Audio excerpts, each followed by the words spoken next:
Hi guys, I'm Matthew Dispa from Holistic Horsemanship. Today, in this 10th episode of Hooves Made Simple, we're going one step further into what to do when things are complicated. I always say that training comes first and trimming comes second. I usually don't want to trim a horse if he's not trained for the trimmer. Well, in today's case, it is not possible. Here, we have a neglected pony with extremely long hooves, so long actually that he started to be lame. He therefore hasn't seen a farrier or a trimmer in a very long time, so he's not used to be trimmed, and here obviously training is not possible. There is no way in the world that I will ask that horse to move for me in order to get him ready for the trim, so I have to do things differently. Exceptionally, trimming has to come first. There's a big job ahead of us and we have to get it done, not tomorrow, not next week, right now. So this video is about gaining the horse's trust and getting the job done, without using force or sedation, but by being calm and confident and as patient as necessary. Size doesn't matter. I'm not gonna try to take advantage of the fact that he's a small pony. You remember, I never want to enter a physical conflict with a horse, even though this pony is pretty small. There's no way I can compete physically with him if things go wrong, and anyway, I don't want to enter a physical conflict with him, even if I had a chance to win it. What I want is his full cooperation. So here, the challenge is getting the trim done without having the possibility to train the horse beforehand and with using just the right amount of physical pressure so the trim is possible, but without forcing the horse physically. As always, and whatever happens, never lose your calmness, never lose your patience. The first thing I'm gonna do is to introduce myself to the horse and to check if he's okay with me.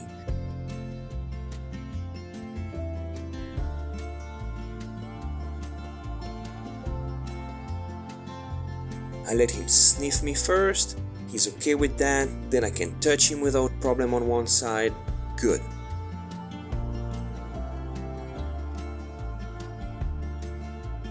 Let's have a look at the other side.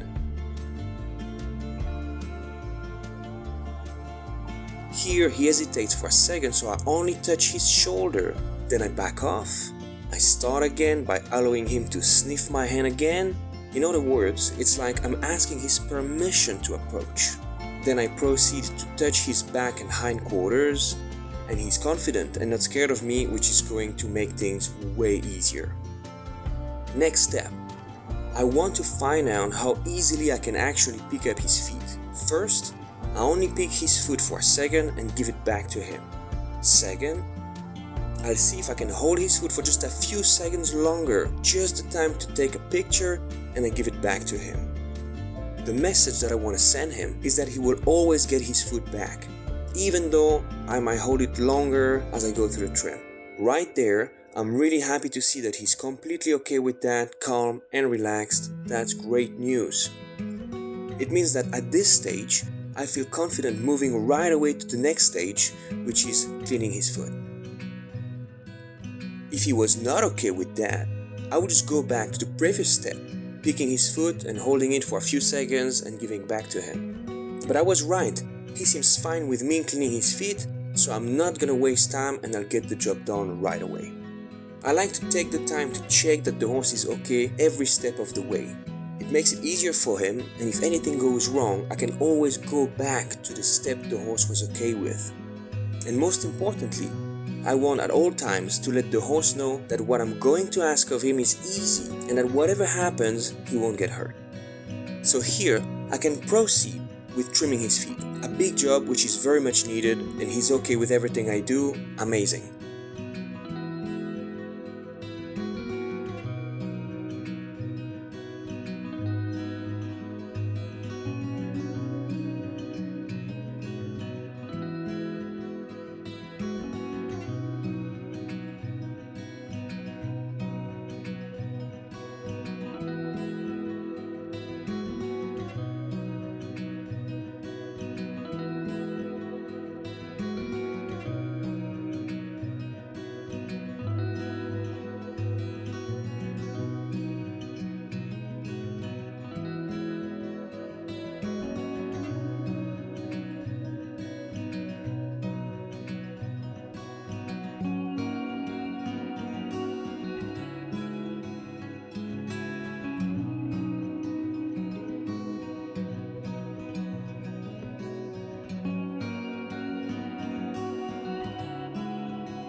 can even bring his foot forward on the hoof jack and do some trimming here, but this is going to be a little bit harder for him and he's going to move his foot a few times. When that happens, I'm just going to hold his foot gently and bring it back on the hoof jack and continue trimming. Every time he moves, I'm going to use as little pressure as possible, just bringing his hoof back on the hoof jack and dropping the pressure. By doing that, I'm just showing him what I want from him. I create a sweet spot, something easy for him to do, where there is no pressure, which is when his foot is resting on the hoof jack. If he moves, he will feel the slight pressure of me holding his foot, and then as soon as he's back where I can trim him, the pressure goes away. So this is just another way to use the mechanism of increasing pressure followed by instant release. It is a simple, clear and easy way to show him exactly what I need from him at this stage, even though it is something that he's not used to do.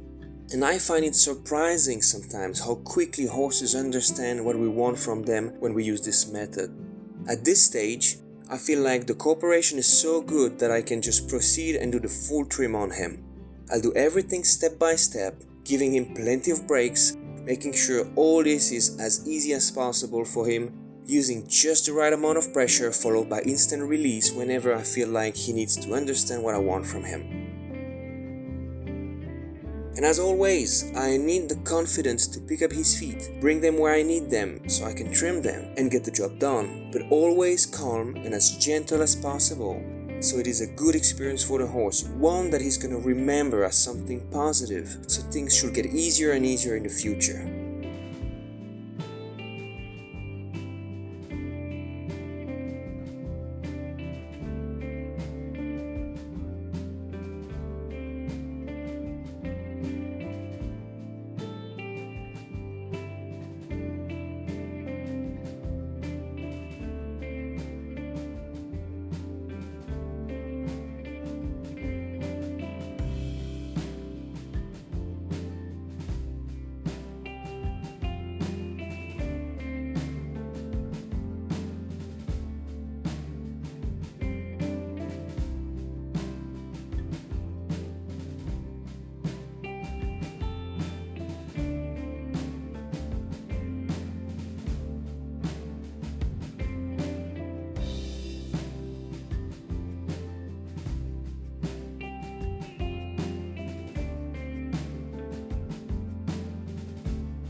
Same thing again.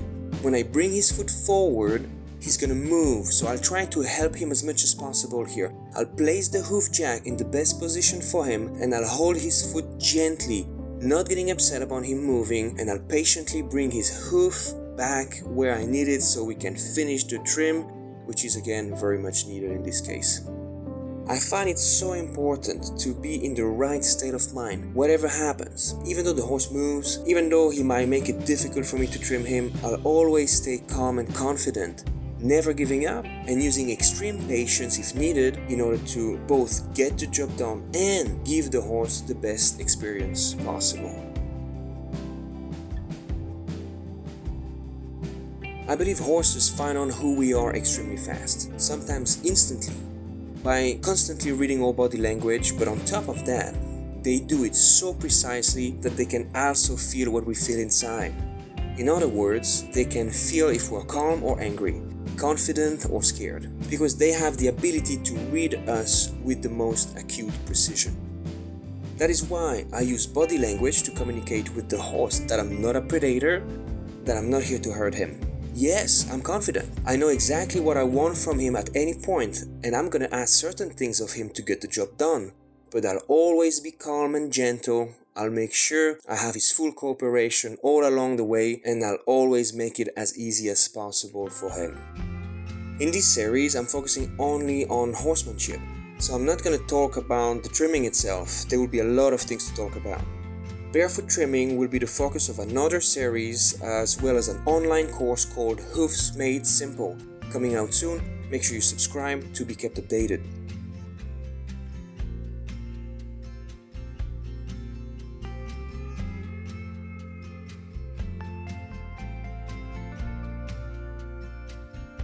Now the trim is done.